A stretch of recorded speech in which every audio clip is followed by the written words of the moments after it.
Welcome to a plane where the dead never really die, where nightmares are real and no amount of hiding will stop the monsters on your bed. Welcome to Innistrad.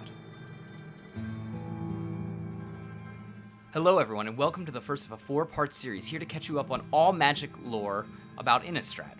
This is Lantern. Here on Lantern's Insight, we take a look into Magic's long lore and read you a dramatic retelling of it. All art and characters are owned by Wizards of the Coast and Hasbro.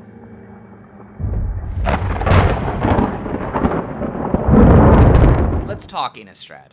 It's the next block that we're headed to, and since most of the old sites about lore have been 404'd or really hard to reach and archived, I'll be taking dramatic storytelling versions of these planes and catch you up on it. But first we have to go with the basics. Innistrad is a gothic horror-themed plane. Take everything that you would love about Mary Shelley's Frankenstein or Bram Stoker's Dracula, and that's gonna be this world. Evil was always a thing in this world. Humans never had time to ask why. It was just always a game of survival. How do I not get eaten and live another day?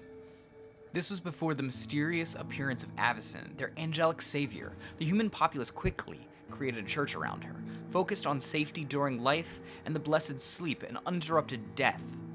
The people of Innistrad don't even want an afterlife. Their fondest wish is to simply stay dead after they die. And just like that, humans are more than just the bottom of the food chain.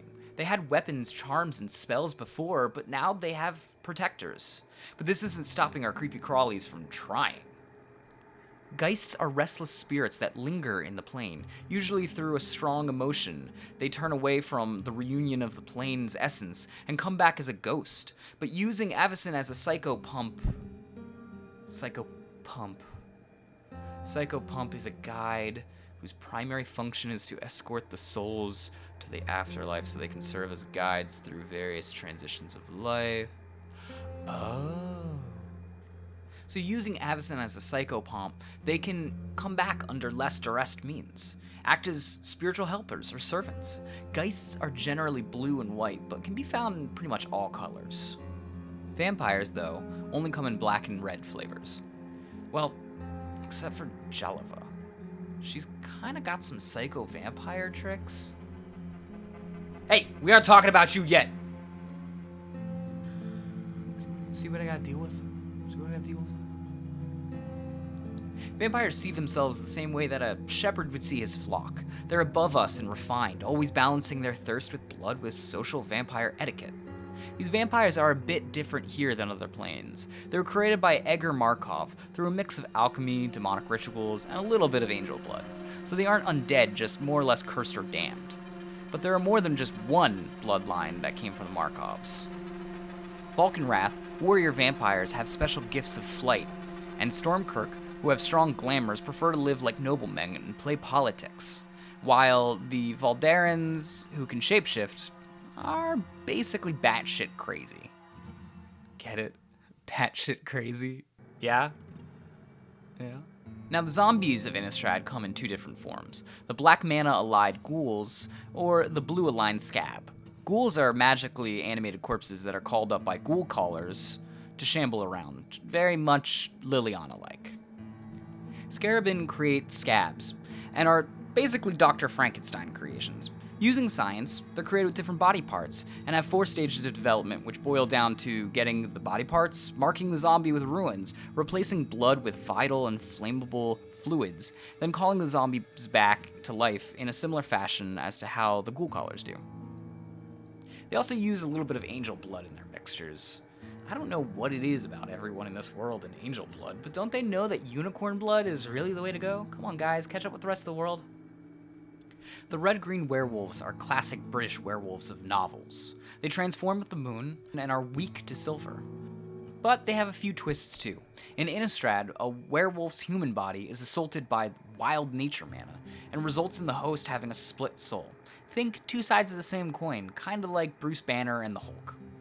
Werewolves hunt in howl packs, with some hating or shaming their condition, while others wishing to be in it all the time. Strong faith can actually stem most of the transformations, but not the full moon ones. Of course, that's not all the creepy things that Innistrad has to offer. They've got scarecrows and giant birds and shadowy things with spider fingers and even creepy dolls and creepy snakes. But really, the big bad things in the other category that we need to cover are devils and demons. Demons are the evils of Innistrad, beings made of pure black mana.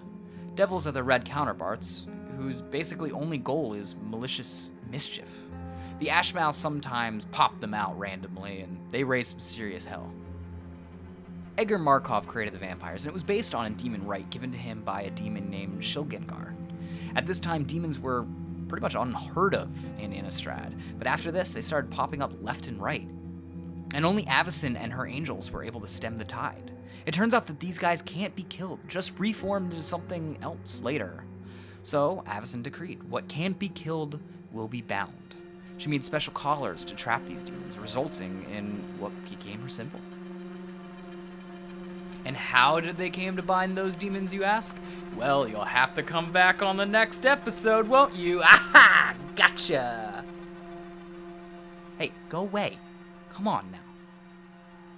God, everyone's trying to ruin my first episode. But from when our story kicks in, the humans really aren't doing so bad. The church is still strong, training elite inquisitors and fat cat officials.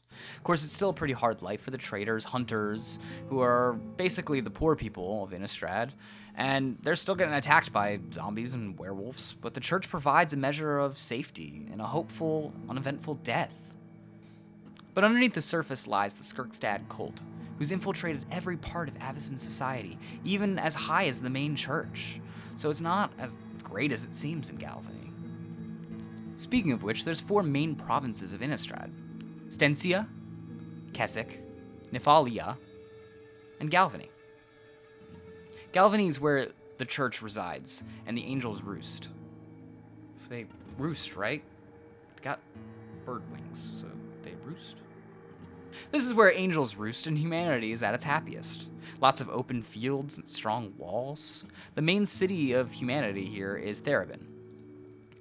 Keswick, on the other hand, is Deep Woods, the sort of Hansel and Gretel grim fairy tales that you heard of as a kid. And not the Disney versions either. We're talking about the ones where those kids die. Dude, look at this thing. It's dragging like 3 kids away in a bag. How do I know they're kids? Kinderketch is German for child caught. That's the stuff of nightmares, man. People in these woods are either farmers or hunters. The humans here are really distrustful of the church and super superstitious. Nephalia, the always shrouded in mist ocean countryside. It's filled with rivers, tradeways, and zombies and ghosts. In fact, the waterways mess with graveyards, and the mist brings in geists every day. This place also reps the best silver dust beaches you could possibly go to. You know, in case you wanted your seaside picnic not interrupted by werewolves or something. The perpetual autumn mountain passes of Stensia connect the 3 places together and are home to most of the vampire bloodlines. It's a pretty good place to be raided by packs of wolves or black market traders who want you for body parts. But ironically enough, this is actually one of the few places where natural beauty still exists on Innistrad, since the vampires keep most of the feral creatures out, and they have no cares for the wild things that live there. But the Ashmouth has been pretty active lately, so who knows how long they'll keep that up for. This is also the birthplace to Soren Markov, and grandson to Edgar Markov. He'll be popping up on the next couple episodes of Lantern's Insights, along with the Planeswalker Tybalt, a half-demon, half-human who enjoys other people's pain. Garruk, a cursed hunter, Liliana, the necromancer who cursed him, Tomoyo, a moonfolk studying Innistrad's strange moon, and lastly Voronos, an inquisitor who, let's say, life hasn't been kind to.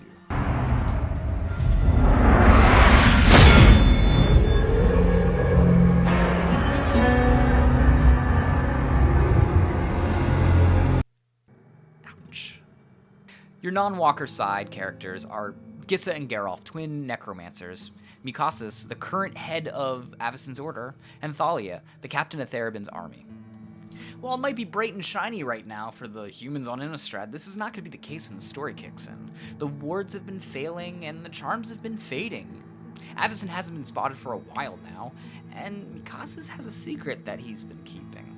Wonder what that is. Anyways, thank you guys as always for chiming in and watching Lantern's Insight. I really had fun making it. I hope I can make a couple more as well and you guys enjoy it.